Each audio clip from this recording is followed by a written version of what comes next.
Witness mic check, setting audio levels for the court reporter, 1, 2, 3.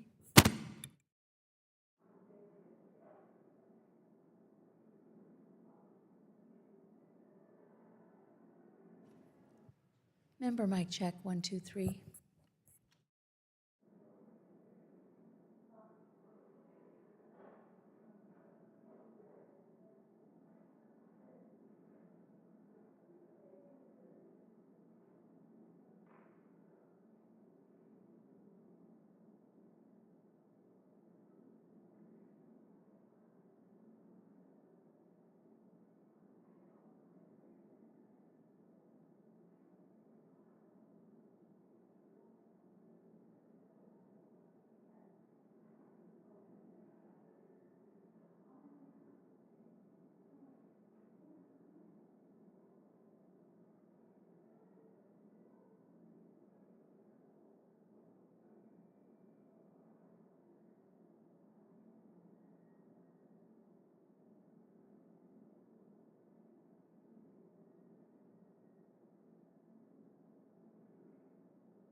Witness mic check, 1, 2, 3, witness mic.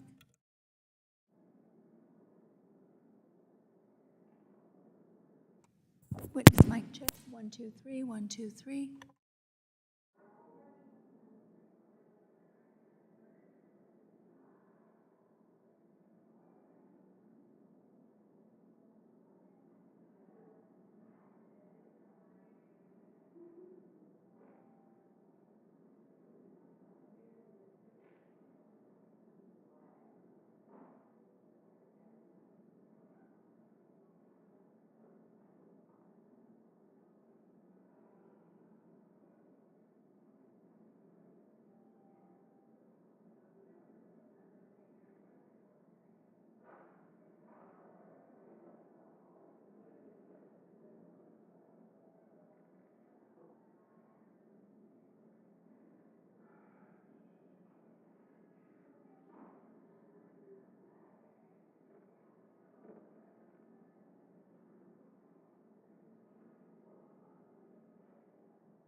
The committee will now come to order. Without objection, the chair is authorized to declare a recess of the committee at any time. This hearing is titled Transparency in Global Governance. Without objection, all members will have 5 legislative days within which to submit extraneous materials to the chair for inclusion in the record. Mr. Chairman. The gentleman from Texas is recognized. Yes, Mr. Chairman, my apologies, but I'd like unanimous consent to place my questions in the record because of an important meeting that I have to attend. Without objection, the gentleman's questions are submitted for the record. I now recognize myself for 5 minutes to give an opening statement. Today's hearing will further examine the lack of transparency in U.S. financial regulators' interactions with global governance bodies. Despite numerous attempts to obtain transparency, we still know next to nothing. The global governance bodies include the Bank for International Settlements, or BIS, the Basel Committee on Banking Supervision, or BCBS, and the Network for the Greening of the Financial System, or NGFS. Lacking transparency from our own banking regulators, this subcommittee invited representatives from the BIS, the BCBS, and the NGFS to testify at today's hearing. Disappointingly, both the BIS and BCBS declined, but did offer to answer questions in some other venue. The opaque Network for Greening of the Financial System never even responded. Lack of transparency and willingness to engage with Congress is incredibly concerning, given our U.S. regulators' participation in and reliance on standards set forth by these bodies. The European Commission is represented in the BCBS. However, there is no representation from the U.S. Congress. When the NGFS does choose to engage with Congress, they seem to do so in a partisan manner. While the NGFS did not even respond to our invitation, it did participate in an October 2019 meeting with the U.S. Senate Democrats' Special Committee on the Climate Crisis. The lack of transparency and accountability and obvious partisanship in our regulators' deal-making with secretive global organizations raises concerns about the extent to which other countries are influencing financial regulation here in the United States. As recently as 2017, Russian and CCP banking officials have astoundingly been scrubbing U.S. laws and regulations for adherence to Basel rules, sometimes physically on site at our U.S. agencies. Our federal financial regulators receive training from global governance bodies, yet Congress is not even allowed to oversee what those training sessions contain. There have been recent hearings in this committee where our regulations have feigned little to no knowledge of what goes on in these organizations or their agencies' participation.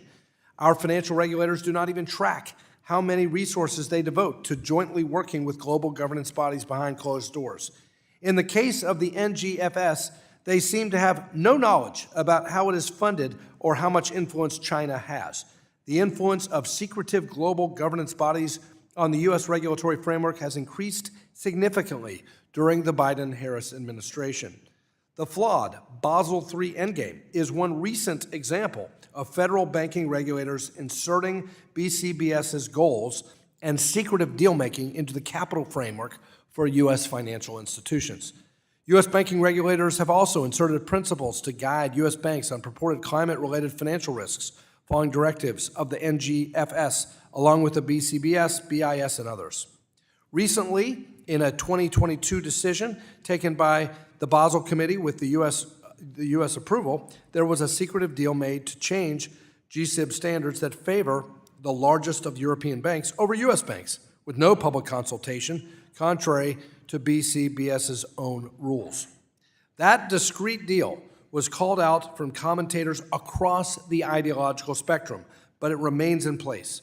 I sent a letter this week to the Federal Reserve asking whether they will continue supporting this discrepancy between U.S. and foreign jurisdictions' GSIB standards. To be clear, international cooperation and sharing of research results among peers and allies can be positive and help set rules of the road for financial markets. However, when transparency is lacking, the scale tips in favor of our competitors, and global governance gets partially funded and guided by some of our adversaries, we do, in that case, have a problem. We can begin tackling the problem with simple measures to require that our regulators do a better job than they have been doing in being open and transparent. To accomplish this, I introduced the Congressional Banking Regulation Priorities and Accountability Act of 2024. I urge my colleagues from both sides of the aisle to support my nonpartisan legislation.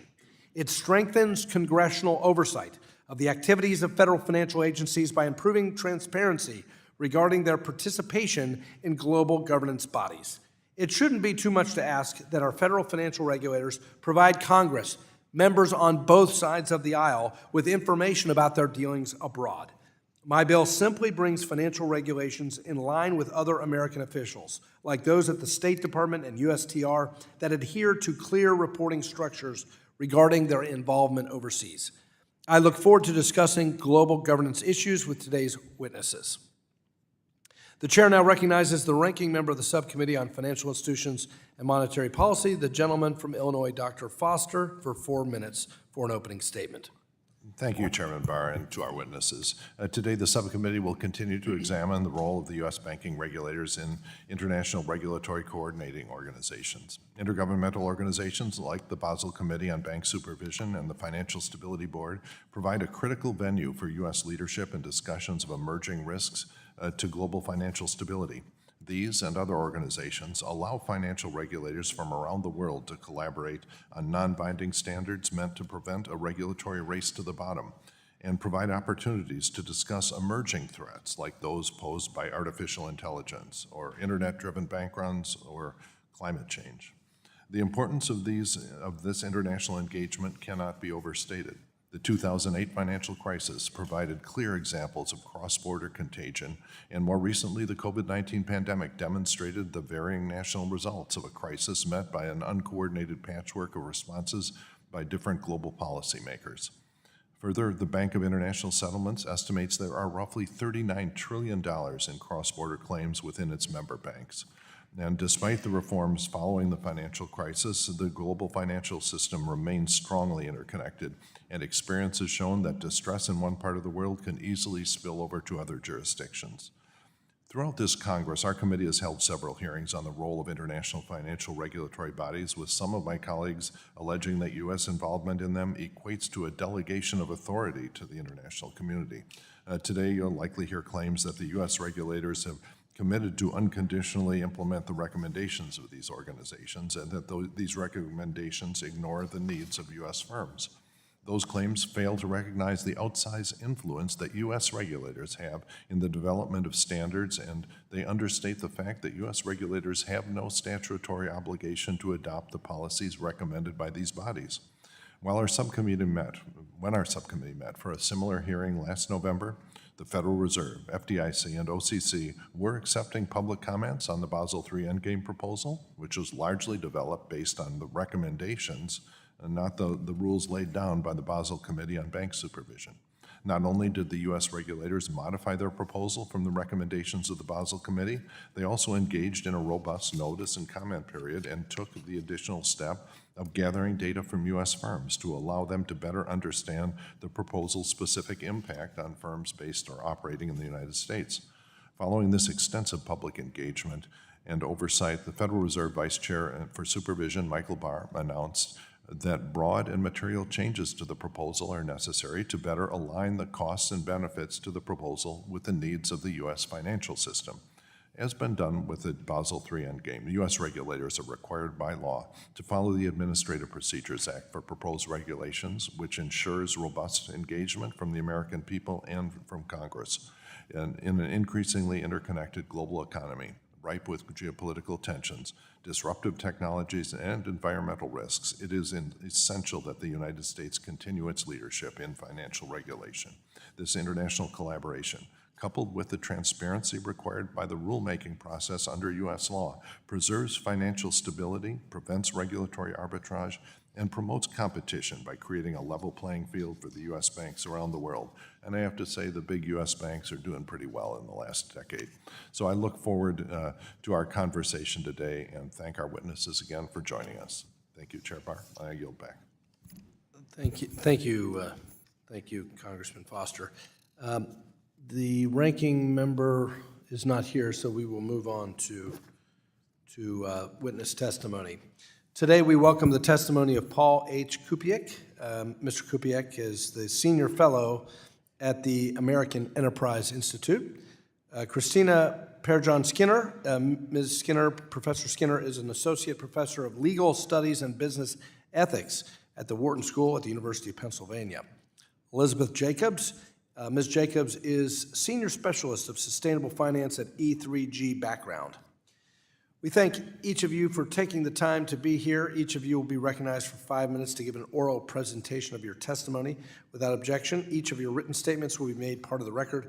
Mr. Kupiec, you are now recognized for 5 minutes to give your oral remarks. Thank you. Chairman Barr, Ranking Member Foster, and distinguished members of the subcommittee, thank you for convening today's hearing and for inviting me to testify today. My testimony represents my personal views. My background includes almost 40 years as a professional economist specializing in risk measurement and banking regulation. I've also worked for or with several of the international setting bodies that are the topics of today's hearing. The Basel Committee on Banking Supervision is perhaps the best-known international regulatory standard-setting body. It was established in 1974 and issued its first global standard, the Basel Capital Accord, in July 1988. Since then, it has been crafting new and ever more complex international best practice standards and building mechanisms to encourage their adoption. Today, many international organizations formulate and disseminate international best practice codes and standards for public disclosure and for safety and soundness regulation in financial institutions. The U.S. Treasury, Federal Reserve, and U.S. independent financial regulatory agencies are involved in the governance of many of these organizations. The codes and standards issued by these bodies are agreements among members and have no legal standing. The organization members pledge to implement, as closely as possible, domestic financial regulations and policies consistent with the organization's codes and standards. The IMF, World Bank, and the Financial Stability Board encourage domestic adoption of these organizations' best practice standards as well. Through these mechanisms, these organization standards are adopted as domestic standards in member countries. The U.S. Congress currently has no role in this process. Standard-setting bodies' international agreements are not required to serve the national interests of the U.S. citizens. They're international agreements among the members of the organizations. The proliferation and adoption of global best practice safety and soundness standards can be virtuous when their adoption demonstrably improves domestic bank safety and soundness and financial sector resiliency without unduly restricting economic growth. Unfortunately, there's no guarantee of this outcome. Best practice codes and standards are typically designed to achieve specific goals without considering the larger cost-benefit implications of their adoption. Take, for example, the new best practice bank principles for the measurement and management of climate change risk. These principles have little to do with improving the current safety and soundness of regulated financial institutions. In fact, as I document in my written testimony, the Basel Committee's own public reports admit that there's no historical data showing that climate change risks have caused outside bank losses, let alone caused banks to fail. Instead, these new standards are designed to mitigate and measure future hypothetical risks that may or may not cause significant bank losses should they materialize in coming decades. These climate change supervisory principles are really a way to implement industrial policy using financial regulatory agency powers in ways not imagined by Congress when it drafted these agencies' statutory charters. These rules are designed to discourage regulated financial firms from providing credit or investing in politically disfavored so-called brown firms and instead promote credit to so-called green or sustainable firms and industries. They use financial regulation to regulate non-financial economic activities. U.S. financial regulators should avoid rules that favor the allocation of credit and capital to industries and firms favored by a political agenda unless they are specifically empowered to do so by legislation. To do otherwise is unauthorized and unwarranted exercise of the regulatory power. In my written testimony, I document links between the current administration's political agenda and the new climate change regulatory policies adopted by our so-called independent financial regulatory agencies. Politically driven regulations are volatile and subject to change with each incoming administration. The regulatory uncertainty they create is wasteful It raises business and consumer financing costs and lowers economic growth. I support legislation to make domestic U.S. bank regulatory agencies accountable to Congress for their activities in global standard-setting organizations, and I recommend a similar accountability duties on the other independent financial regulatory agencies. I would also urge Congress to revisit independent financial regulatory agencies authorizing statutes and explicitly limit their ability to pose new costly regulations to limit distant future hypothetical risks when there is no evidence that they pose an imminent threat to safety and soundness or financial stability. Thank you, and I look forward to your questions. Thank you, Mr. Kupiec. Professor Skinner, you are now recognized for 5 minutes. Chairman Barr, Ranking Member Foster, members of the subcommittee, thank you for inviting me to testify on the issue of transparency in global governance. In my remarks, I'd like to underscore 2 points for the subcommittee's attention today. The first is that the governance and process of the Basel Committee for Banking Supervision, the FSB, and presumably the NGFS is deeply antithetical to the U.S. law that governs transparency and accountability in agency decision-making. The second point is that the U.S. banking agencies seem to have assumed a level of discretion to engage with these bodies that is legally unsupported. It's difficult to argue that these bodies operate with any modicum of transparency. There is no public visibility into how their agenda is set, how working groups are constituted, and relatedly, how special interests or political priorities of foreign jurisdictions might factor into their conversations. So what weight is given to what priorities cannot be considered when the public evaluates a final rule or standard that's promulgated by these organizations. The organizations might rely on evidence or data, but there's no mechanism for ensuring the data is of a high and accurate quality or that an appropriate range of viewpoints is represented. There are also no democratic checks on this process. As this body well knows, the foreign counterparts that form the composite membership of these organizations are not required to answer to Congress. Likewise, there's no judicial review for the standards or rules that these organizations create until they become transferred into U.S. law. But at that point, it's nearly impossible to disentangle what aspects of the rule were shaped by the interests of the foreign members of these organizations from the justification that's being offered by the U.S. banking agencies that propose and then implement the rule. This state of affairs would be anathema under U.S. law. Almost as long as the U.S. administrative state has existed, Congress has provided a variety of protections against arbitrary or capricious agency action. Since the 1970s, it's provided the public with the means of accessing documents that are core to the decision-making of agencies, and it's provided the public with a right to observe the deliberations of agencies in public. So in other words, U.S. law has assumed for a very long time that the late Justice Brandeis's admonition to use sunlight as the best disinfectant for all kinds of misuse and abuse of power supports U.S. values and the rule of law. To the extent that international financial regulatory organizations do not observe these principles of their own volition, it's reasonable and arguably necessary for Congress to develop new procedures that sanitize what comes in from Basel, the FSB, the NGFS, or any other organization that might similarly arise with the requisite amount of sunlight. So I'll now turn to the matter of U.S. bank agencies' discretion to participate in these organizations, and I'll suggest that it's less than has been assumed. In the 1980s, Congress recognized some need for cross-border technical cooperation in certain areas of banking regulation, like capital rules.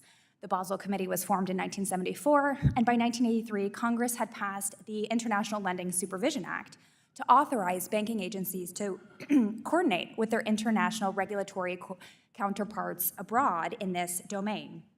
But this narrow read of authority seems to be interpreted today to extend to all manners of organizations, newly constituted organizations that tackle a very wide range of banking and financial market issues. Now, these banking agencies may well point to their broadly worded mandate for safety and soundness, or argue that after 2008, they're also responsible for the similarly amorphous goal of financial stability. However, neither of these terms give bank agencies the latitude to adopt the spirit of rules or standards that have been agreed by global governance bodies when those rules or standards depart from prevailing political consensus in the United States. The Supreme Court has been very clear that doing so violates the Constitution's separation of powers by substituting the views of unelected bank agencies that formally sit within the executive branch for the legislative judgment and authority of Congress. The collective efforts of the global governance regime to harness the financial sector to facilitate a transition to a green economy seems to be a case that illustrates this point. In In Europe, member states are heavily represented in these organizations, and they've made the political decision that using the financial system to allocate capital to green sectors is a valid goal. EU institutions like the Parliament and Council have passed a number of regulations and directives to that end.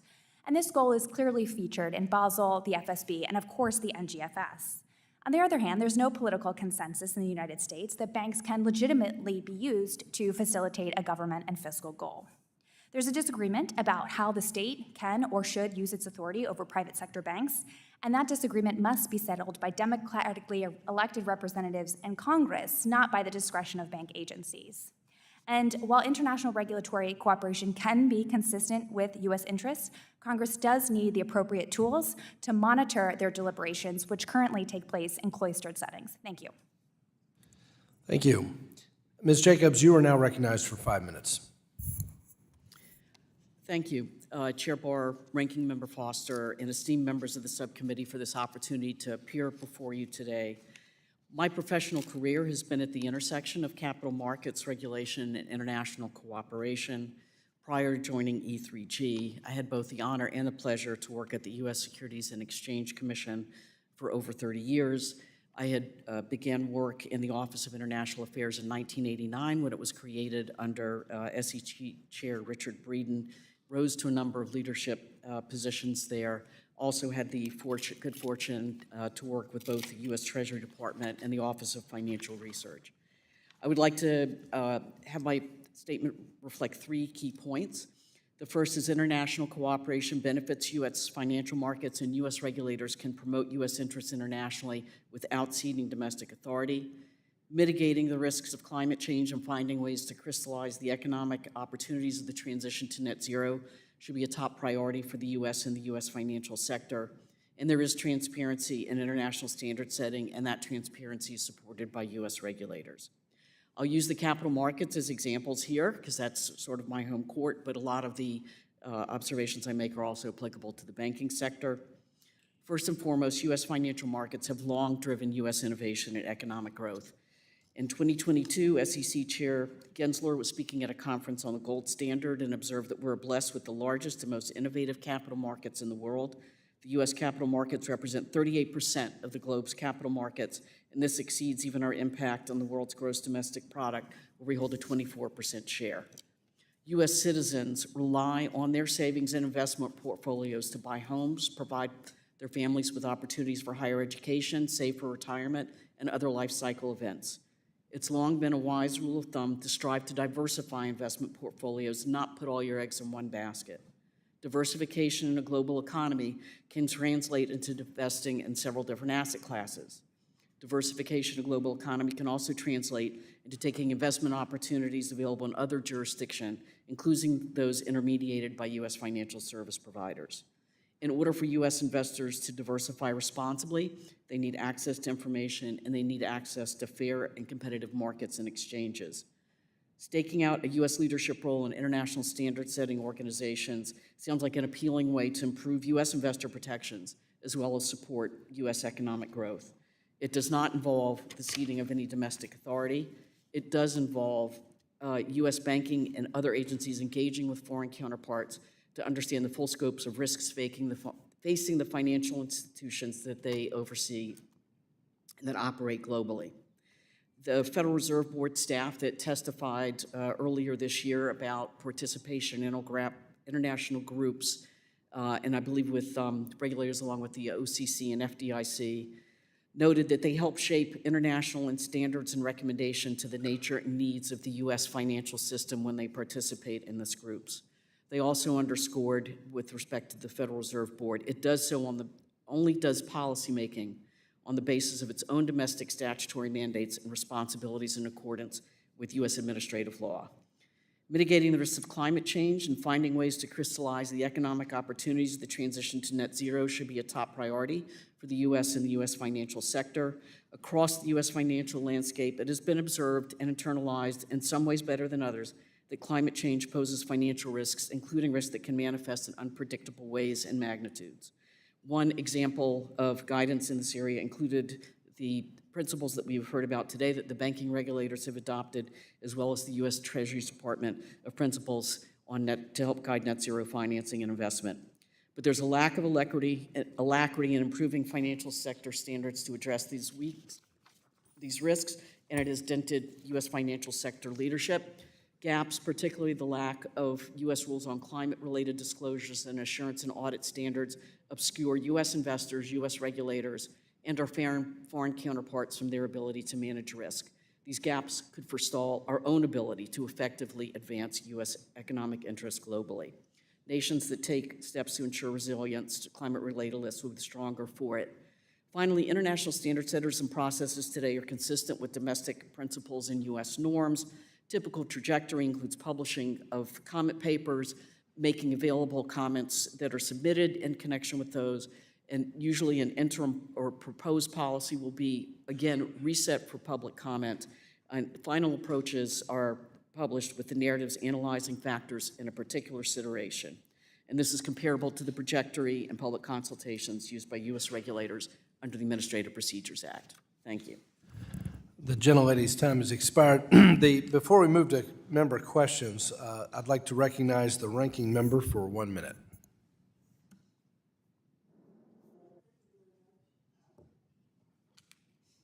Good morning, everyone. We are exploring the topic of transparency, but not transparency as to whether small business borrowers are treated fairly by banks.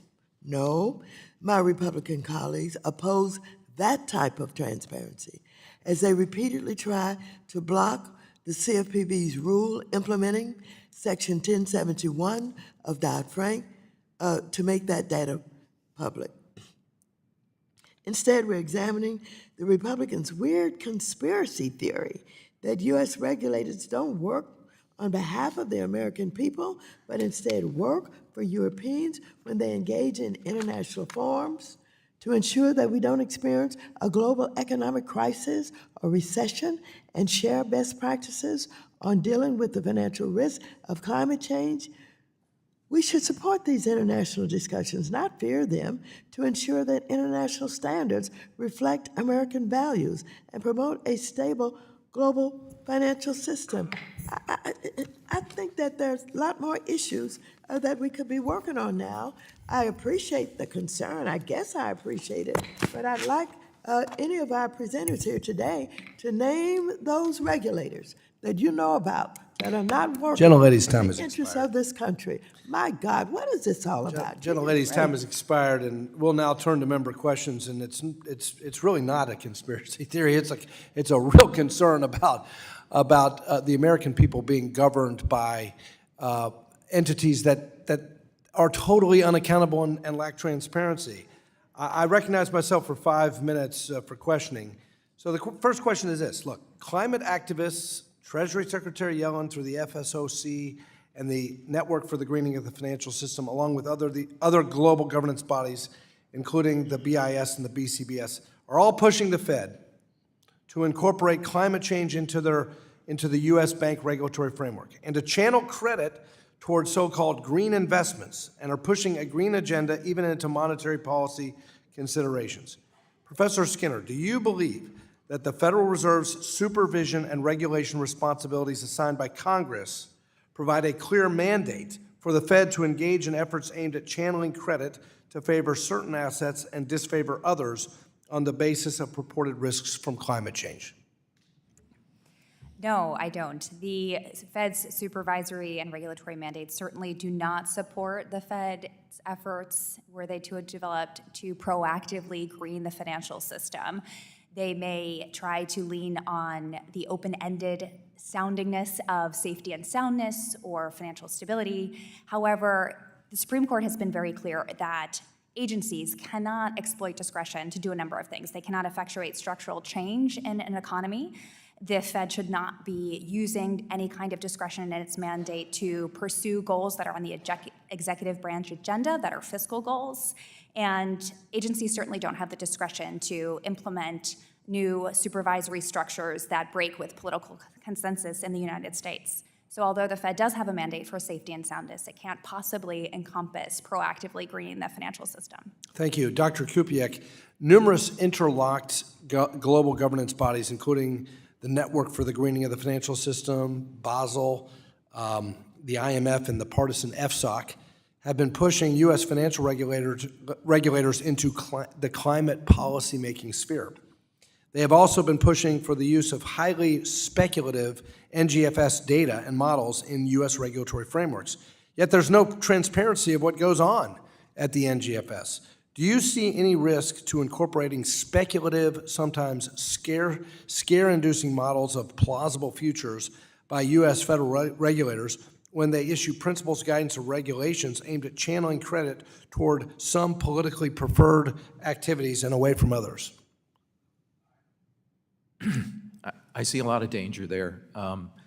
Politically driven regulations, as I mentioned in my opening remarks, they change from administration to administration. The stop-go nature of these things impose all kinds of costs on banks that get transferred to businesses and consumers, and raise the cost of borrowing and raise the rates of return that businesses will have to pay. And it slows economic growth. And to mention the ranking member's comments, I would just point out that if the European Union decides to legislate and require banks to fund green industries and not fund brown industries, that would, if the U.S. didn't adopt the same procedures, that would leave open a huge profit opportunity for U.S. banks, where they could fund the brown industries and presumably make quite a profit on that. So there's a certain conspiracy here to make sure across the globe that if you can't just push down brown financing in Europe if it could pop up in the U.S. So you see the standards have to sort of apply to all large banks globally, or they're not going to work. Yeah, thanks for that. And we have been told by federal banking regulators that the NGFS is not a standard-setting body and is simply a place to share information. But it's more than that. It's a collective of central bankers, supervisors, regulators from around the world, including China and Russia. Work done at the NGFS appears to be funded by outside money, including from environmental activists and potentially U.S. adversaries, with no clear line of sight into the funding for Congress and the American people. Professor Skinner, are you aware of any research that has found added value to U.S. federal banking regulation and supervision from adding the NGFS into the policy recommendation arena? And do the federal financial regulators take into account potential risks to their independence and to U.S. sovereignty from blindly relying on climate policies established by an opaque global organization with membership that include our adversaries? It's unclear why the Fed participates in the NGFS, given that it has no mandate for sustainability, either in its monetary policy function or in its supervisory function. And certainly there are risks to both its independence, its credibility, and to U.S. sovereignty. In terms of its independence, certainly once the Fed dips its toe into the waters of politically contested questions, which the question of whether banks should be used to facilitate a green transition certainly is, that compromises all of its mandates and implies that they're up for grabs for other sorts of political gambits. Thank you. Thank you very much. The gentleman from Illinois, Dr. Foster, is now recognized. Thank you, Chairman Barr, and I believe you hit the nail on the head in terms of this hearing, or rather you missed the nail entirely when you claimed that U.S. financial services were, quote, being governed by international coordinating bodies, whereas in fact no governing authority in fact exists. Ms. Jacobs, throughout this Congress, this committee has held several hearings discussing U.S. financial regulatory's role in international regulatory coordinating bodies. My colleagues have claimed that U.S. regulators are ceding their authority to international organizations like the Basel Committee or the Network for Greening the Financial System, or on and on, or that they are operating under a cloud of secrecy in those engagements. I believe the U.S. engagement not only serves our interests, but also puts in a leadership role in the global community. So given your experience, do you believe that the U.S. financial regulators sit on the sidelines at those meetings and accept the consensus, or are they in a position of leadership? Thank you for your question. I believe they're in a position of leadership, and they have been in a number of particular areas, especially coming out of the great financial crisis with the adoption of the Dodd-Frank Act, after which a number of different countries ended up taking similar signals and approaches to improve financial system security. I have never seen any of these agencies do anything other than responsibly represent the interests of the United States in any of these engagements. Well, are you aware of examples where U.S. regulators have in fact advanced the interests of the United States in these discussions? Yes, as I mentioned with respect to Dodd-Frank Act and overseeing particularly global markets and derivatives. The other is with respect to accounting and reporting. After the Sarbanes-Oxley Act was enacted, a number of jurisdictions ended up replicating a lot of the same initiatives in their respective countries. And do a lot of these areas of discussion come about indirectly? Like, you know, in the case of the SEC, you're trying to get efficient markets working, and in the case of banks, you're trying to get a stable international financial system. There's a recent very large macro shock having to do with the supply chain fragility that caught many people off guard. Do you think it's a mistake for the banking regulators, for example, to look at supply chain fragility, which gets very political very fast with different nations, interests at stake in different ways? Should that be off the table simply because there's not a direct statutory authority to look at supply chain fragility, for example, in the stability of the banking system? No, sir, I don't think that it should be off the table. In particular, part of the work of the FSOC is to look at areas to be able to get in front of and anticipate where there might be financial stability risks, and to study them and take steps to help make sure that the U.S. economy can remain resilient in the face of those risks. It's very important, given the flow of capital across the globe, that we take into account that the same impacts can be had on a number of our major trading partners and allies. And so I think it's within scope. I would note that in particular with respect to the banking sector, one of the concerns that's coming up is also the interconnections with the insurance markets that are under pressure here. I have seen testimony and information in the Senate Budget Committee, for example, that relates to the impacts on the municipal bond markets. And I would put that type of situation squarely within the realm of U.S. regulatory considerations. Thank you. So the insurance connection you're talking about is, basically insurance companies pulling out of Florida because of climate-related issues, and then that will have an impact on any regional bank that's heavily invested in real estate in Florida when they're, you can't get insurance anymore. So that's sort of indirect connection. That's correct, happens. And because it ends up impacting home mortgage markets, which are interconnected to the bank and financial system, potential for credit risks, other things to appear or have the potential to appear, and the need to take precautionary measures if it's possible. Yeah, and have there been instances when we've gotten valuable information from the international community in these discussions only because they were not fully public? Can you have private discussions or semi-private discussions with regulators where you get information that you could not ever obtain in a fully transparent public venue? No, there's generally a couple of buckets that the information flows in cross-border discussions. The ones that I've mentioned before about transparency on policies, policies and topics that come up where it's in the benefit of the U.S. and other regulators to share their observations. Thank you. I think I'm over time. So. Gentleman's time has expired. The gentleman from Florida, Mr. Posey, is now recognized. Thank you, Mr. Chairman. Dr. Kupiec, should Congress be concerned about the global governance bodies possibly exerting influence over U.S. regulators to a greater extent than Congress actually does, and effectively capturing the U.S. regulatory framework on behalf of non-U.S. citizens? I think Congress needs to have the power to be informed about the activities of U.S.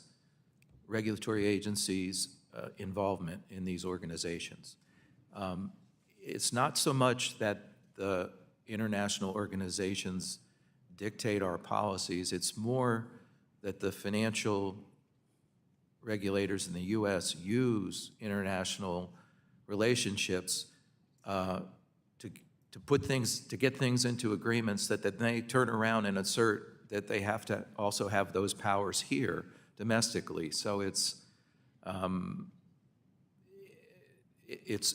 much more an endogenous process, to use an economics term. Our agencies use the international agencies, and then they use the standards crafted there to come back and say they need more powers and need more control. So it's kind of a circular type ecosystem. Yeah, in third grade, we'd say monkey see, monkey do. Is the research community aware of any confidentiality agreements that the U.S. federal banking regulators may have with foreign governments of global government bodies such as BIS, BCBS, or NGFS? Yes, sir. So can you repeat that question, please? Is the research community aware of any confidentiality agreements that the U.S. federal banking regulators may have with foreign governments? I'm not sure exactly what you mean by confidentiality agreements in researchers. I can't speak to that. I'm not aware. Either of the other two witnesses? I'm not aware of any confidentiality agreements, but I would note that it's common practice among many kinds of organizations, especially central banking organizations, groups of informal networks, to observe practices like Chatham House rules, where the norm or the expectation or the culture of the deliberation is that they're meant to be in-house and not shared transparently, both because this facilitates the expediency of their conversation and decision-making, and because it avoids questions from deliberative bodies like these, which is, again, inconsistent with how agencies operating in the United States are expected to engage transparently with the public. Yeah, so kind of like acting like the Fed, afraid to be criticized for bad decisions, so we're going to keep this stuff secret. That's all, Mr. Chairman. I yield. The gentleman yields back. The gentlewoman from California, Ms. Waters, is now recognized. Thank you very much. I'd like to have a colloquy with the Honorable Mr. Andy Barr, my friend. Be happy to. Thank you. Mr. Colloquy, now, is it true that regardless of what guidelines or standards that may be agreed to by these international bodies, they have no force or effect in the United States unless something happens?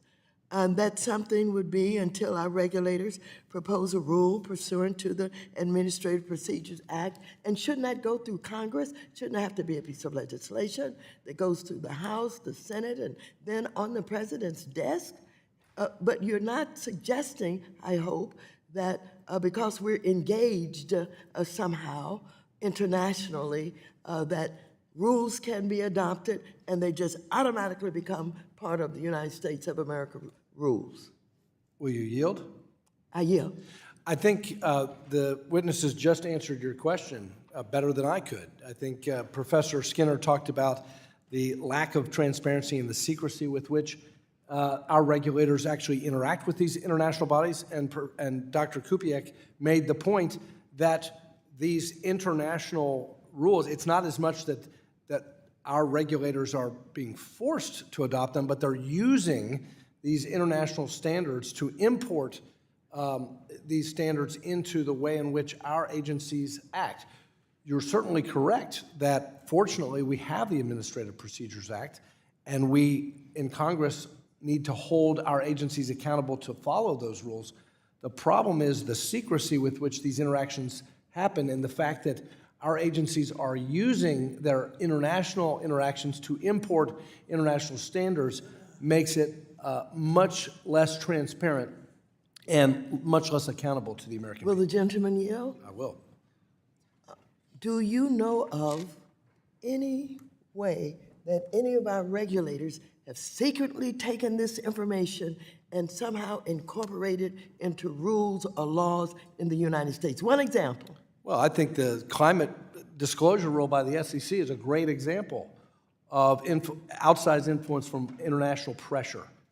This is a rulemaking by the Securities and Exchange Committee that politicizes allocation of capital, that discriminates against politically unfavorable or unfashionable industries, that requires public companies to disclose immaterial information that investors frankly don't want in the United States, that makes our country less competitive. And by the way, these international bodies that represent our competitors and adversaries, they're cheering this.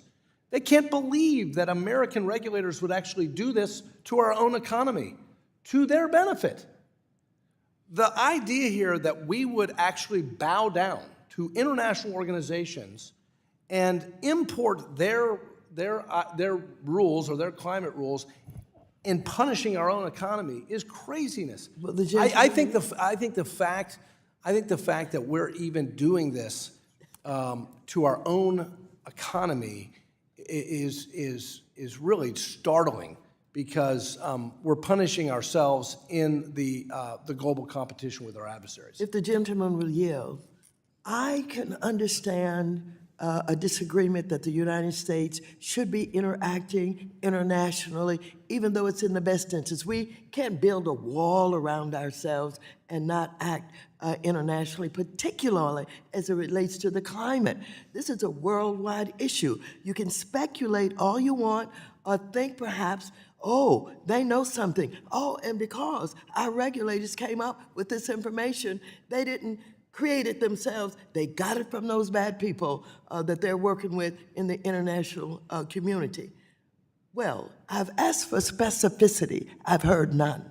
I've not heard one example of how this has worked and gotten Will the into law. gentlelady yield? Yes, and gotten to the president's desk and gotten signed into law. I yield to the gentleman. Well, the Fed is participating, and our other financial regulators are participating in the Network for the Greening of the Financial System. And perhaps, let me just take a step back here. Perhaps the fact that the gentlelady doesn't know much about them is the problem.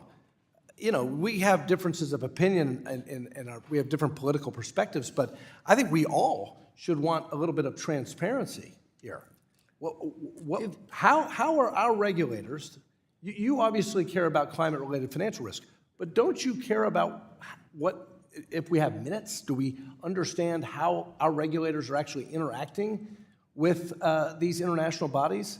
I mean, if you want our regulators to engage in this kind of thing, let's at least find out what these proceedings look like, what discussions are being had, what data is being shared. I think the lack of transparency benefits all of us, even when we have disagreements about what U.S. regulation should look like. Let's find out what is happening in these proceedings with international organizations. The gentlelady's time has expired. The gentleman from Texas, Mr. Williams, is now recognized. Thank you, Mr. Chairman. U.S. financial regulators have been increasingly partisan in their regulatory agenda, often losing sight of their core duties and focusing instead on issues like climate change. This is also true for bodies like Basel Committee on Banking Supervision, Bank of International Settlements, and the Network for Greening the Financial System. These global institutions are pushing U.S. regulators into becoming active in the climate space. It's extremely concerning, and we've heard today, to me, that we are allowing regulators to be forced into taking their eyes off the ball and focusing on an issue they have no business regulating. Our regulators must get back to ensuring the safety and soundness of the financial system, not playing partisan games and following the direction of global bodies that lack transparency and any accountability to the American people. So, Dr. Kupiec, do you see any risk in U.S. regulators pushing guidance and regulations toward politically preferred policies specifically on climate? Yeah, I think there's a huge risk. If the next incoming administration isn't a continuation of the Biden administration, Biden-Harris administration, the independent regulatory agencies, their whole agenda could change. They could change entirely the way they want to treat the FSOC. Climate change was not considered a systemic risk until Joe Biden signed an executive order in May of his first year in office directing the FSOC to basically find that climate change was a systemic risk and direct all the regulatory agencies to regulate it. This is a politically driven regulation. It is not an immediate safety and soundness concern for any bank. I'm not aware of any banker that thinks that climate change is an immediate concern, even in the next few years. maybe in a decade, maybe in 3, maybe in 100 years. We don't have any certainty or sense of when the risks, even if they will arise or when they'll arise. So the immediate paying all this attention to climate change when they're ignoring all the unrecognized interest rate losses in the system and the concentrations in commercial real estate, the things they should be focused on, the things that caused banks to fail recently, and the systemic risk exception to cover all deposit insurance. Those are the things they should be worried about, not implementing climate change principles at this point in time, in my opinion. Thank you for that testimony. Professor Skinner, in your testimony, you mentioned that there is a complete absence of democratic monitors over global governance bodies. Congress has no way to conduct oversight over the BCBS, FSB, or NGFS. Therefore, there is no way to ensure transparency or accountability over the decisions of these bodies that these bodies are making. These organizations can continue to grow their influence and change their mandates whenever and however they wish.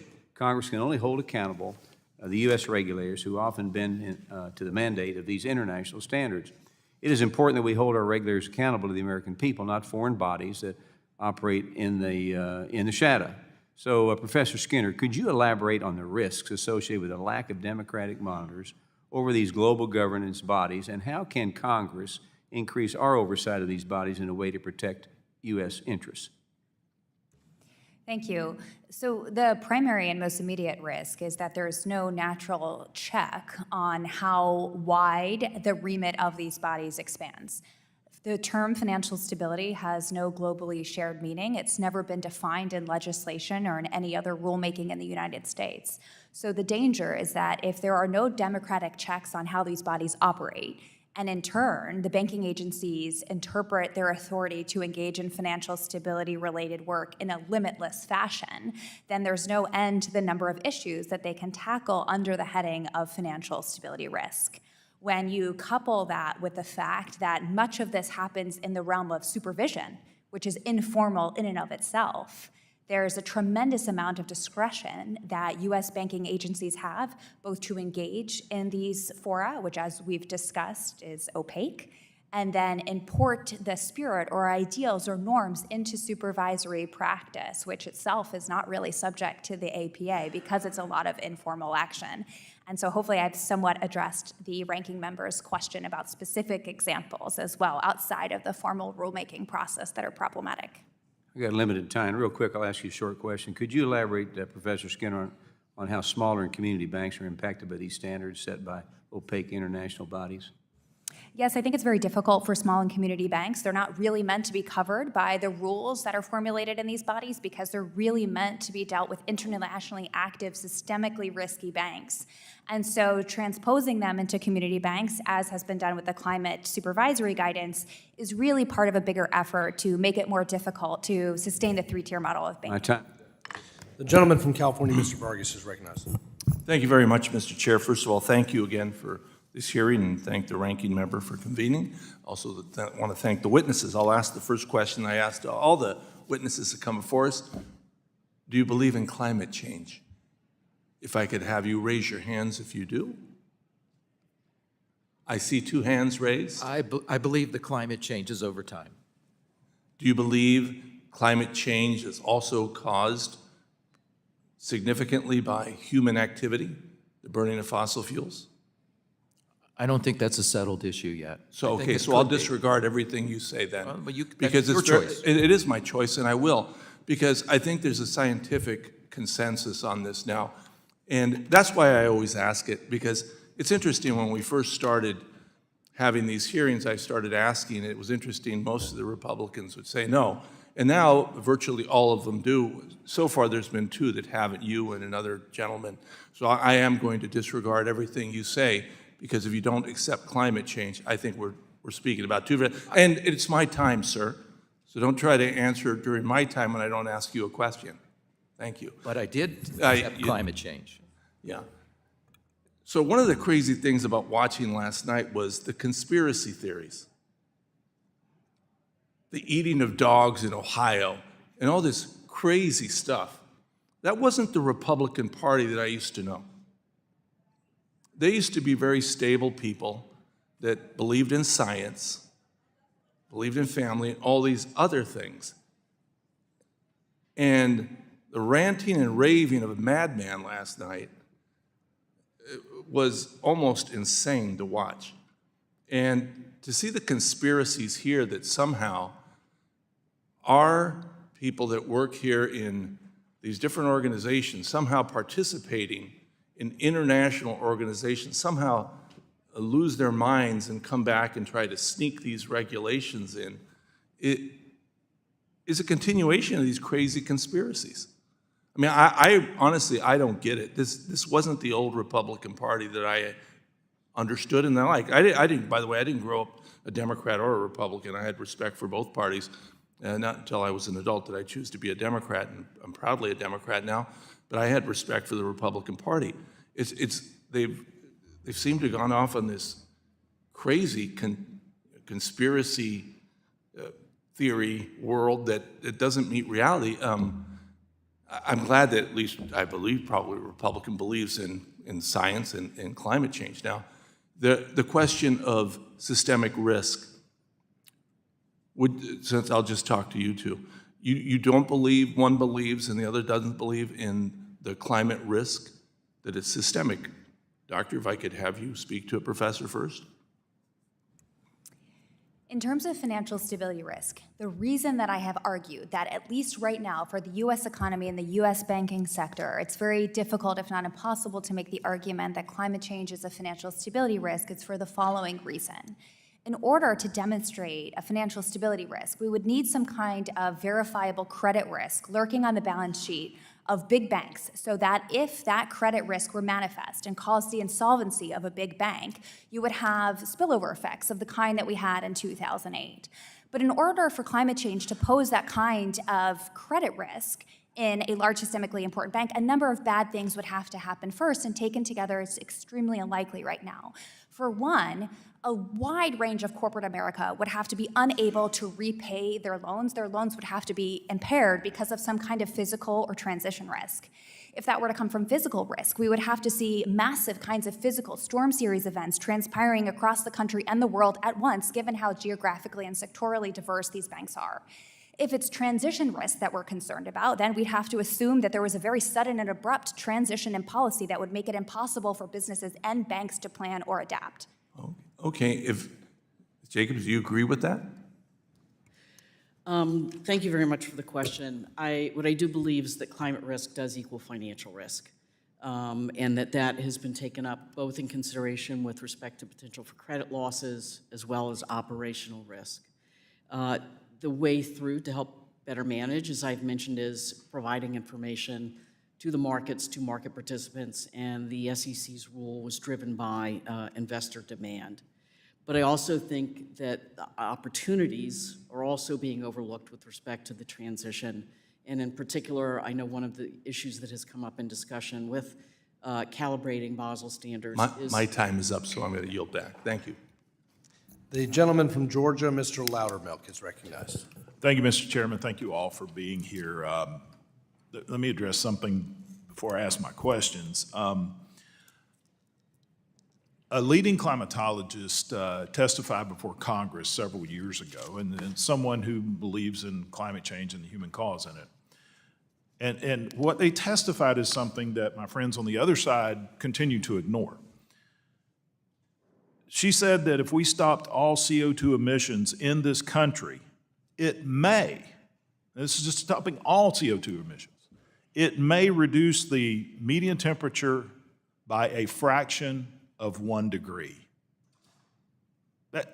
So what that tells me, the U.S. isn't the problem here, and this is what the other side ignores. If you would adopt that human emissions is what is causing global climate change, as we say in Georgia, it ain't us, it's China.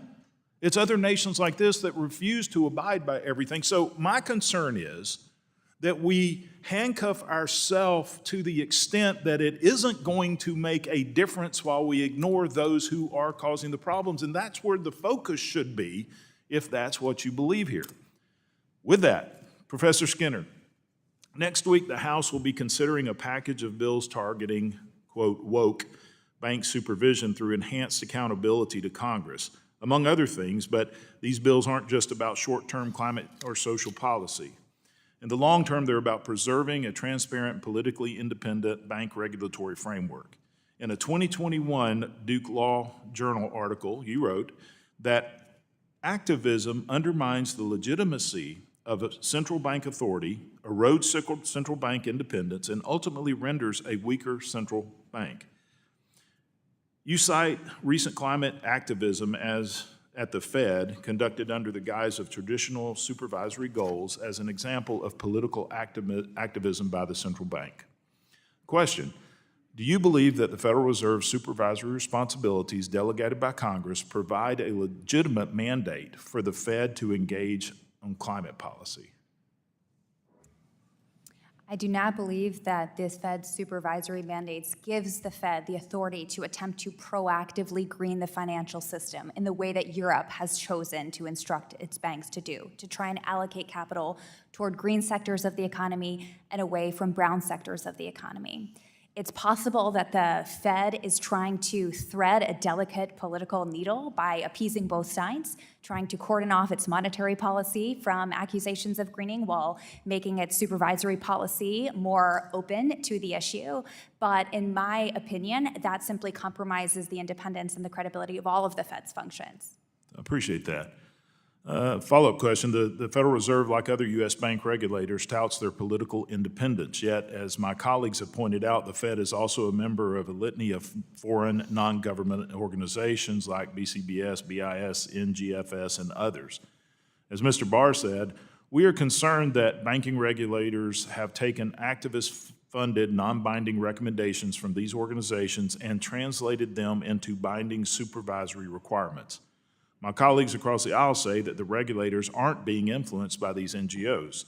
The question: would you agree that taking non-binding recommendations and implementing them in binding requirements and real-world programs amounts to influence? Yes, I'm sorry, Ms. Skinner, yes. Taking non-binding recommendations that are not suitable for the U.S. economy and not applicable to the U.S. economy, but rather further the aspirations of certain members of the Board of Governors who would prefer that the U.S. political consensus was closer to what it is in Europe, would be either an instance of influence from the organization or an instance of using the organization as a pretext for instantiating the personal views of what the U.S. banking system should be. So taking recommendations and turning them into regulations that are, as you put, designed for foreign countries, that doesn't fit into our regulatory framework, our banking framework, our free enterprise, free market system.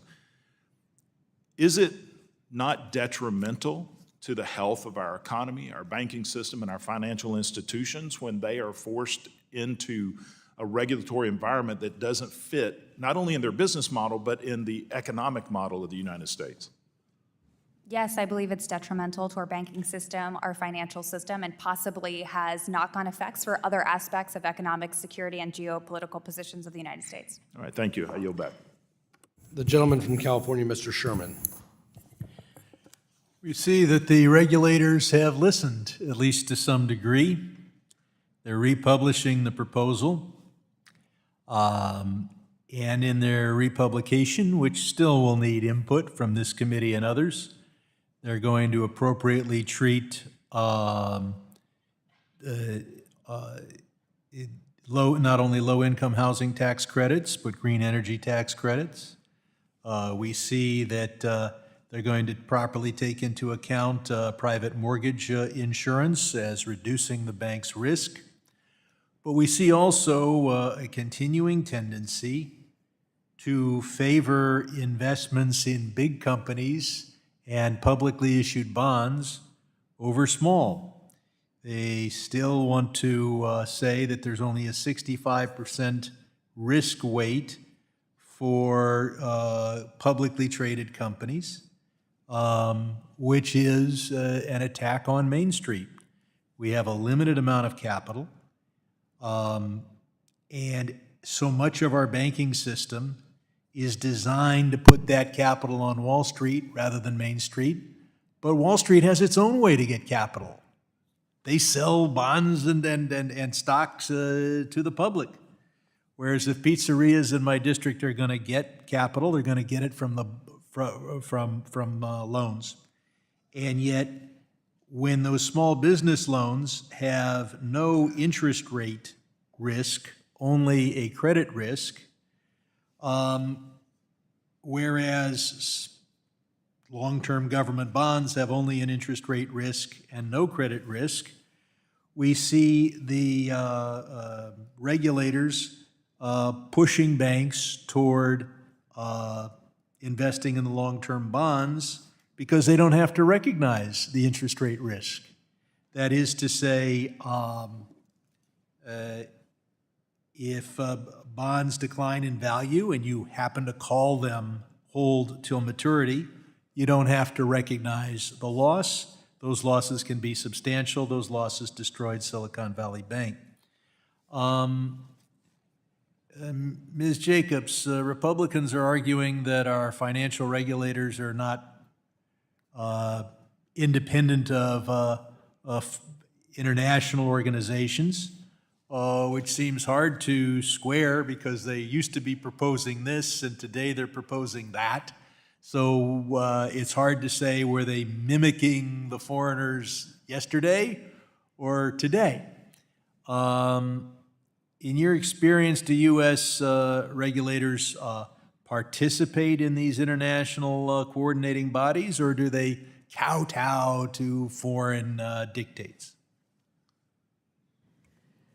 I could say I had never experienced the latter. And most typically, it's the former, where the U.S. public interests are first and foremost with respect to the financial services regulatory bodies that I've had a chance to participate in and observe.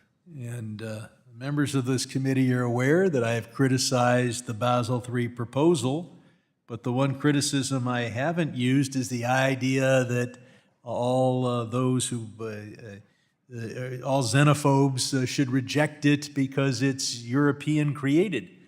The fact is that kind of both sides are wrong on this. Those who favored the proposal were saying, oh, this is wonderful, we're coordinating with the rest of the world.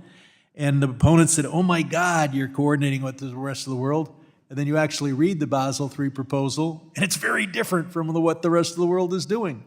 So I hope that as we go forward with this process, that this will be the last hearing where we're focused on xenophobia. And I look forward to hearings when we're dealing with the individual aspects of the new proposal, particularly those that cause a bank to ignore the risks that they face, the substantial risks that they face when they invest in long-term bonds, while highlighting, underlining, and damning the banks for the risks that they run when they loan to the local pizzeria. And I yield back. Gentleman yields. The gentleman from Tennessee, Mr. Rose, is now recognized. Thank you, Chairman Barr and Ranking Member Foster, for holding the hearing, and thank you to our witnesses for taking time to be with us today. As I review the topic of today's hearing and looked over your testimony, I can't help but feel a certain amount of fear learning about how much influence foreign organizations are having in the American financial system.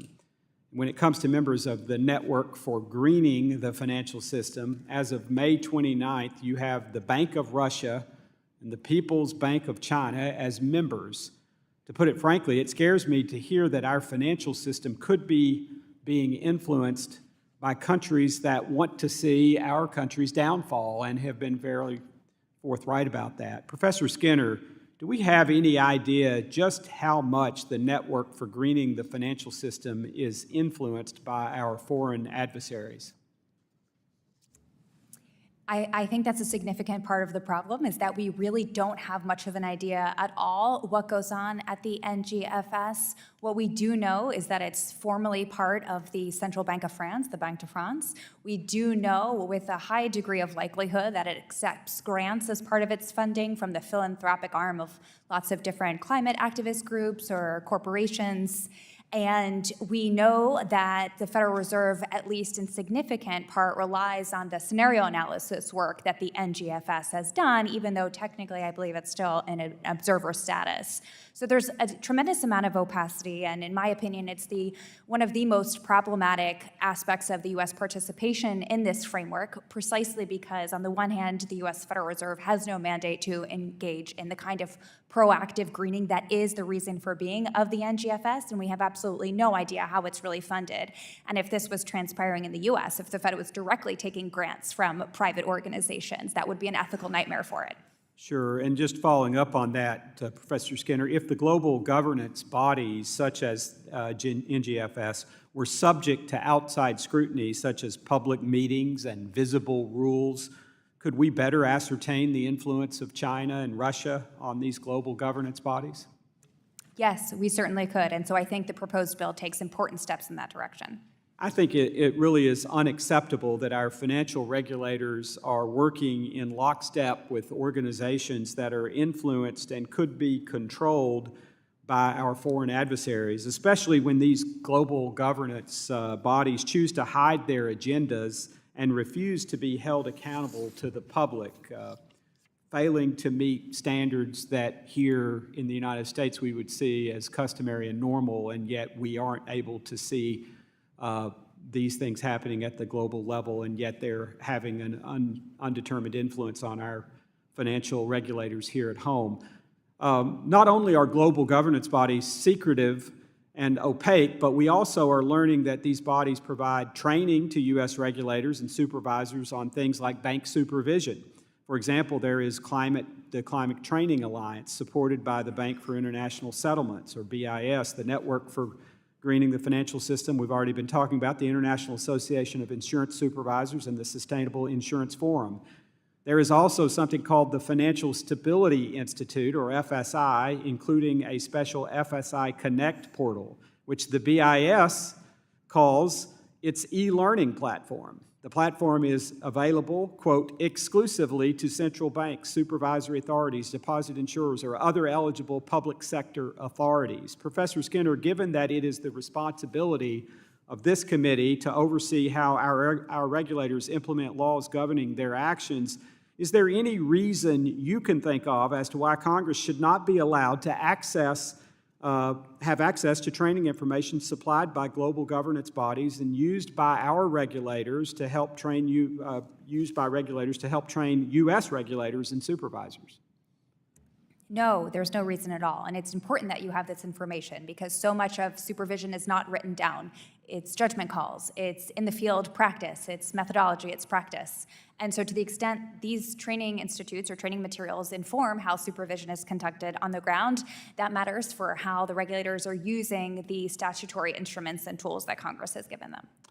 And Dr. Kupiec, this is unfair, but are there any other risks that you would highlight or would like to highlight associated with not having access to this training information?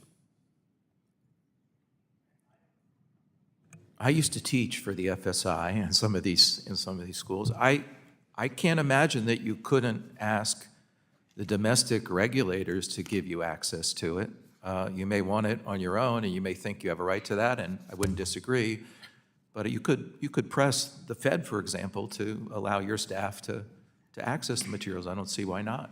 Thank you, and sorry for the short time, and I yield back. Chair, The gentleman from Illinois, Mr. Kasten, is now recognized. Thank you, Mr. Chair. Thanks to our witnesses. And I guess I just want to start by just voicing a note of sadness.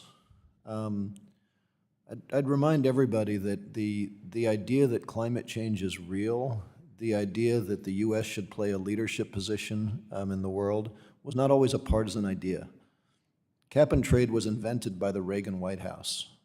It was implemented by the George H.W. Bush White House, the Montreal Protocol, which to this day is a very effective, we don't talk about the ozone hole anymore because the United States played a leadership in creating an international framework and then participated at the table.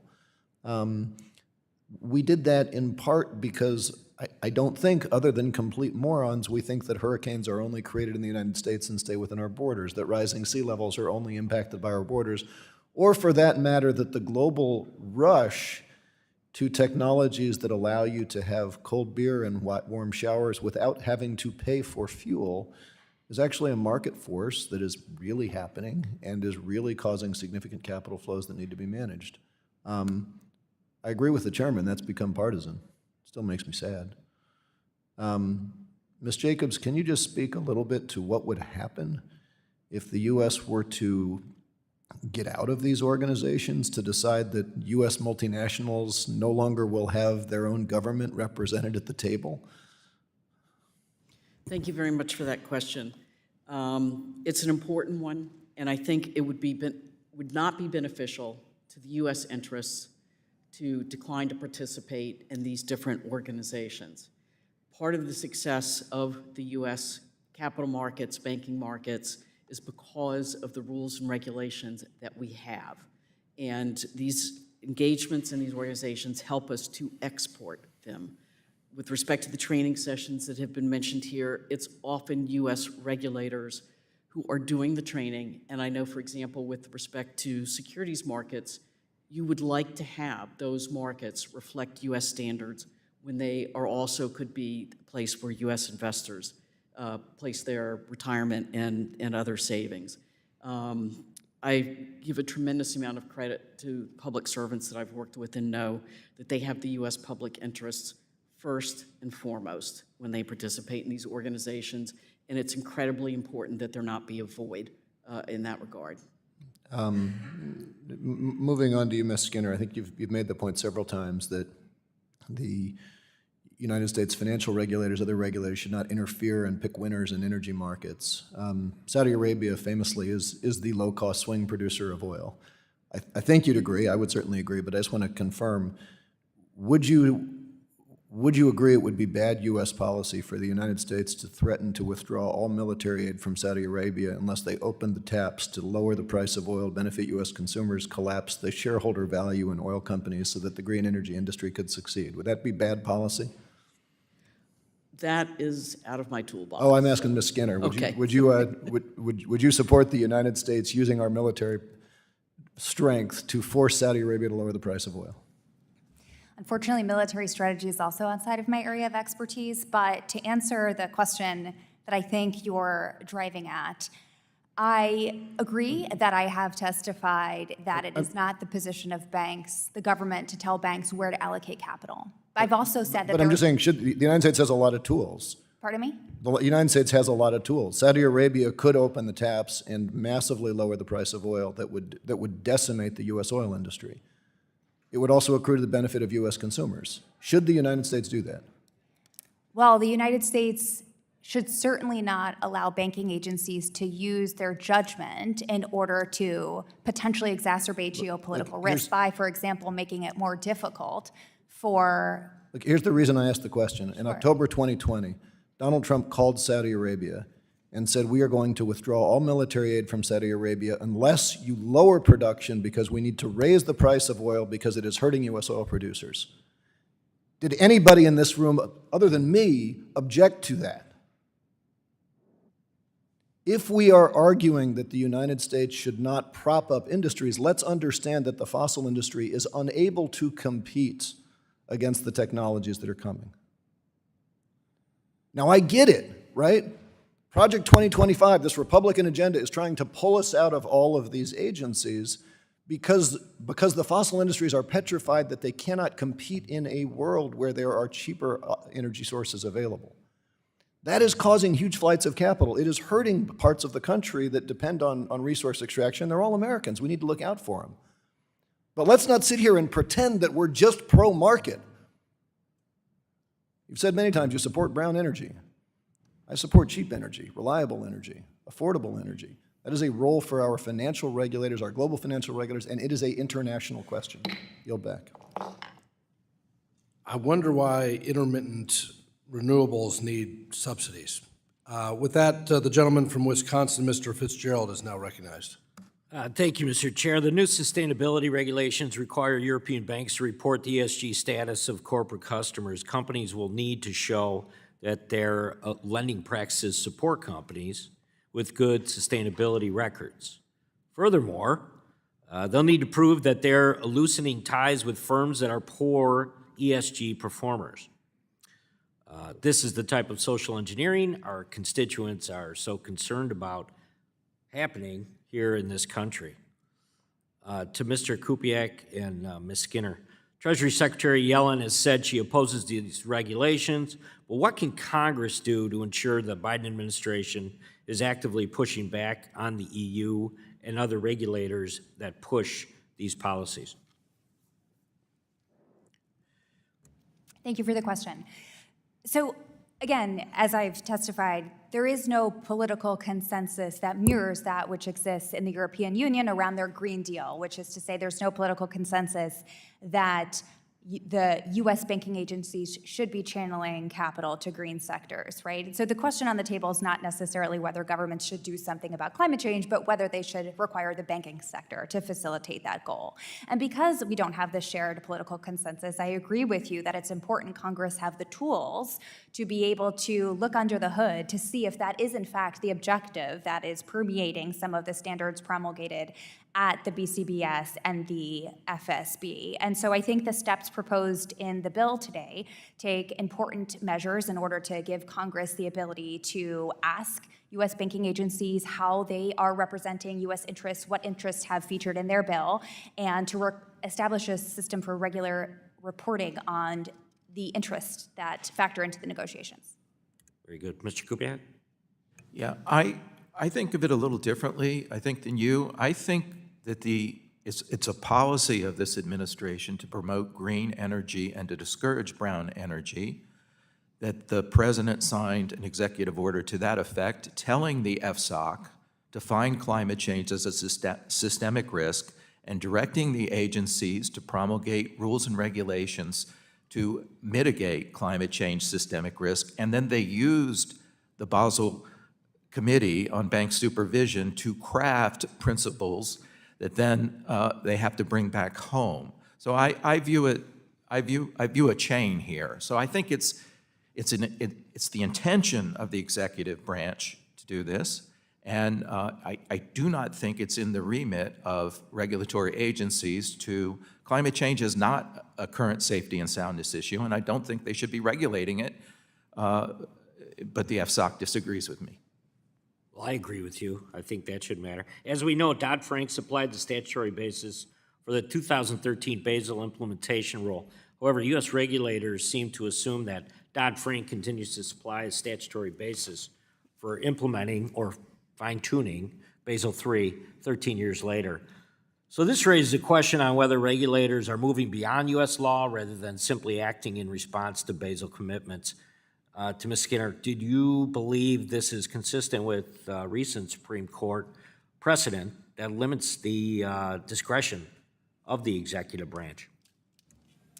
No, I don't believe it's consistent with U.S. Supreme Court precedent, specifically in regard to the way that the rule was proposed initially last year. So with the original contours of the proposed rule, we'd be very likely to see significant changes in banking market structure, with lots of banking activity flowing to other parts of the financial system, a collapse of the three-tier model of banking, making it more arduous for small community banks to thrive. And so this kind of structural transformation of the economy would be something that Congress would have to have clearly instructed the banking agencies to do with a rule, and they wouldn't be able to just rely on an old 13-year-old statute for that authority. So let me continue. Many of the priorities discussed in the Basel Task Force reflect the national priorities and, I guess, domestic law of various members, which are not necessarily consistent, right, with U.S. law and priorities.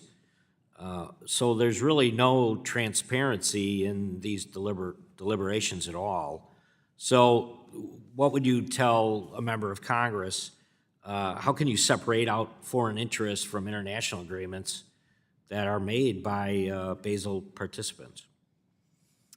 As the process stands currently, I think it is very difficult for Congress to get this information, and you need better statutory tools to ask the U.S. banking agencies, the members who are representing the U.S. interests, and I have no doubt that many of them are acting in good faith, but many of them may have a different idea of what they'd like to see the U.S. pursuing. So if Congress has better tools, as the bill suggests, for asking and requiring evidence, cost-benefit analysis, some kind of justification for taking, whether it be an informal supervisory standard or a formal rule, some kind of justification for why that's a good fit for the U.S. economy and why the benefits are likely to outweigh the Gentleman's costs. And that time would has certainly expired.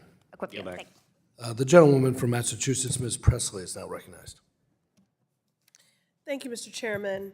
I've spoken many times in this committee about the costs of climate change, the cost to families in my district, in cities like Chelsea and Everett, when neighborhoods are flooded, the cost to farmers and agricultural businesses who face lower crop yields that lead to default, the cost to millions of Americans who inhale wildfire smoke and suffer from heart and lung diseases. The stakes could not be higher. A recent study by the global consulting firm ICF found that a child born today can expect to pay $500,000 over their lifetime due to the financial impact of climate change. As we debate the merits of various policies, I urge my colleagues to think about what world we want to leave behind for our children. It's past time we listen to the alarm bells that are being rung by economists, central bankers, insurance and mortgage industry experts about the financial reality of climate change. Now, early this year, the Federal Reserve tested a climate risk scenario with the 6 largest banks to evaluate their resilience, and the results were abysmal. Banks that we have deemed too big to fail are grossly unprepared to deal with the reality of climate change. They have gaps in information, deficiencies in basic risk analysis, and modeling challenges. To put it simply, they are not prepared, and the consequences could be disastrous. So regulators and Congress must step up and strengthen our financial system. This scenario analysis by the Fed is exactly what we need more of, even if the results are far short of where we need to be. Ms. Jacobs, do you agree that the Federal Reserve should expand this climate risk scenario analysis to include all large banks that are stress tested annually? I would agree with that statement and know that there has at least been interest that they will continue to learn from the scenario analysis that was conducted. But there is a great deal of concern about the data gaps that exist to allow informed decisions about that, and that it needs to be made more of a priority. And in particular, the interconnection with the insurance markets. These markets and these regulators we were talking about don't operate in a silo within our financial markets, and it's actually channels of interconnectedness that systemic risks can get amplified. Thank you. In fact, at a Basel Committee meeting earlier this year in April, the Fed blocked strategies by our EU partners to address climate-related financial risk. This is a dereliction of the Fed's duty to address risk in the financial system. Addressing climate risk is part of that mandate. Ms. Jacobs, the Fed is clearly behind the curve compared to our international partners. What steps have other countries taken that U.S. regulators should also adopt? Thank you for the question. In addition to enhancing and improving scenario analysis, there have been a number of different, as I mentioned, cross-sector impacts is important, and authorities in the UK and Europe have undertaken recent stress test efforts to better understand what the implications for those are. There's also hope that there will be more disclosure made available, both in the banking and the insurance sector supervisory mechanism, with proposals that are available for public comment and available for this committee, as I had appreciated earlier this year, to bring in the U.S. regulators to ask them about this. This is typically the way that these issues end up getting implemented in international discourse, is bringing in the regulators that are directly accountable to the legislative bodies. Thank you. The attacks on international collaboration I've heard from my colleagues across the aisle today make clear that they care little for U.S. leadership on mitigating climate and financial risk. But here's the bottom line. U.S. engagement around the world makes our interconnected economy safer and enables us to be a global leader on the issues that truly matter. Thank you. I yield. The gentlewoman from California, Ms. Kim, is now recognized. Thank you, Chairman. You know, I'm all for U.S. participation in international bodies, and I see the importance and the value in doing so. However, I also believe that involvement in global governance bodies does not mean financial regulators have a free hand to agree to international standards without properly consulting Congress.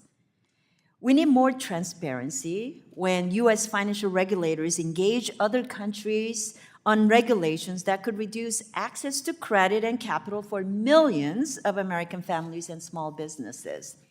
Furthermore, our financial regulators should not constrain our global competitiveness by gold-plating regulations through proposals like the Basel III Endgame.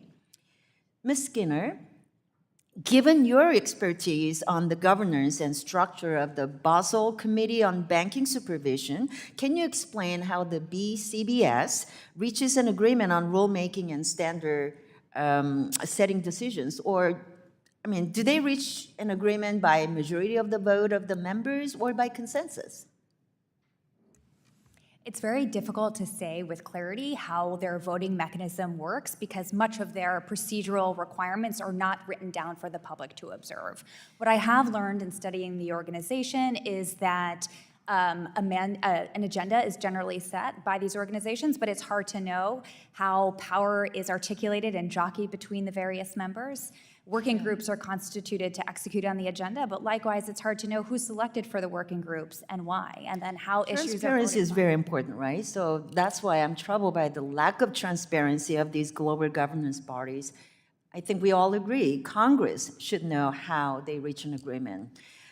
So let's continue on. It's my understanding that one of the goals of the BCBS is to harmonize regulations across jurisdictions and decrease the risk of financial instability. Unfortunately, on one hand, we have jurisdictions that are watering down their Basel Endgame proposals. On the other hand, we have the US, which is gold-plating the Basel Endgame proposals. That doesn't sound like harmonization to me.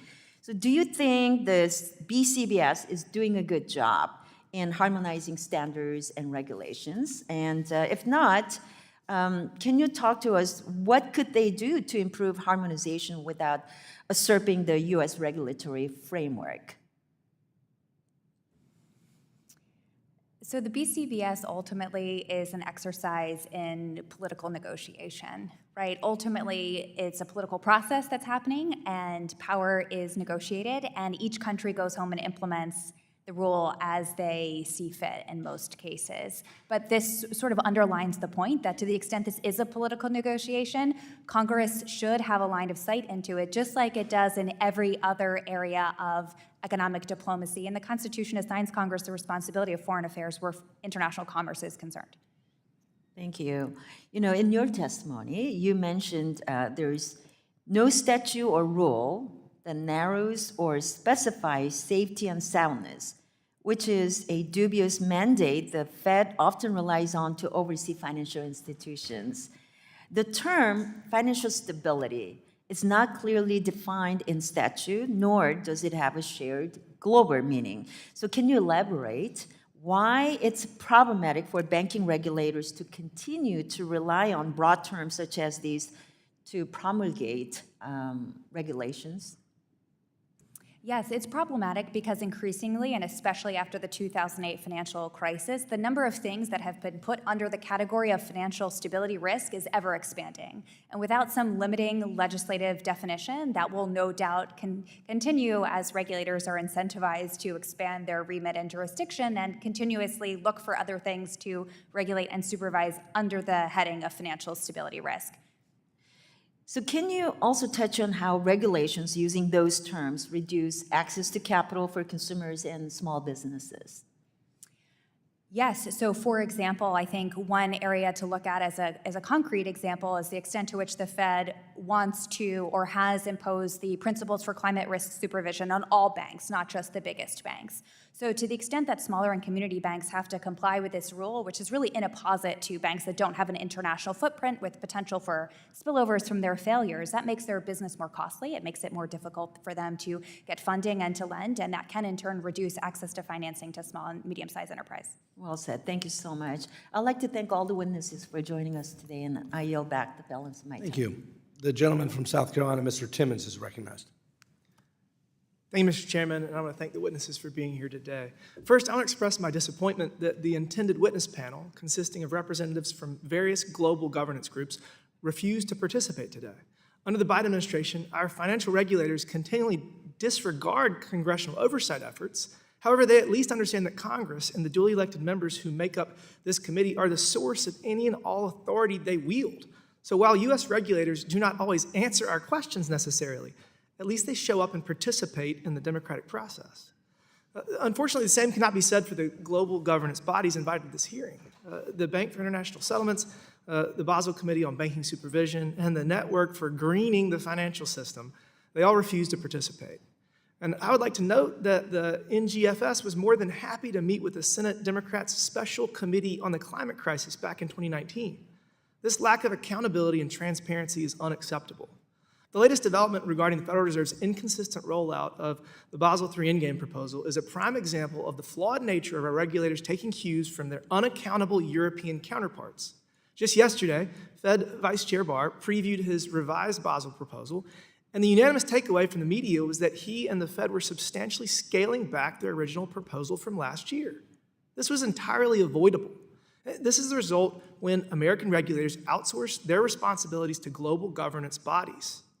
Businesses are trying to plan for the future, and when the goal line is always moving, it is very challenging. We need predictability in the market. That said, my colleague, the chair of the subcommittee, has introduced legislation to give Congress the authority to preemptively veto our financial regulators' associations with these organizations. This legislation is long overdue, and I believe it is imperative that Congress, and by extension the American people, have the final say in our participation amongst these global regulators.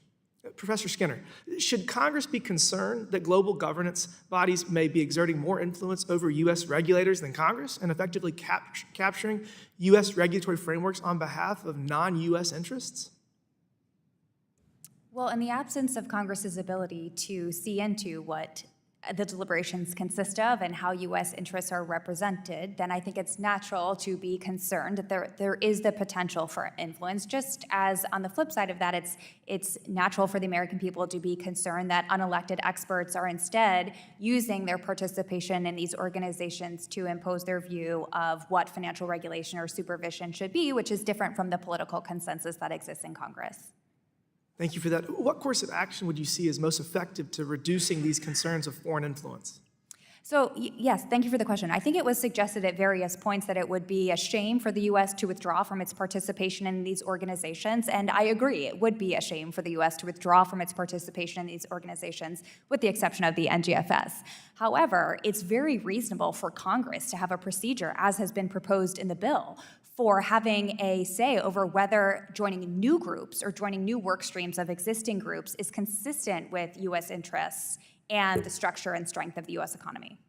The Senate ratifies treaties for a good reason, and this is no different. It arguably has a larger impact than many treaties that we're a part of. Let's go back to the speech Fed Vice Chair gave yesterday. One thing that struck me as I watched was that he said the Fed will still take public comments on the entire Basel III Endgame proposal, even if it is not in the re-proposal set to be released in the next few weeks. He also said that just because something was not included in the re-proposal does not mean the Fed has made a final decision on that topic. I mean, it's kind of wild. Mr. Kupiec, why is Barr insisting on this partial re-proposal when it seems like the whole thing is being rewritten and nothing is final? Why not just re-propose the entire thing?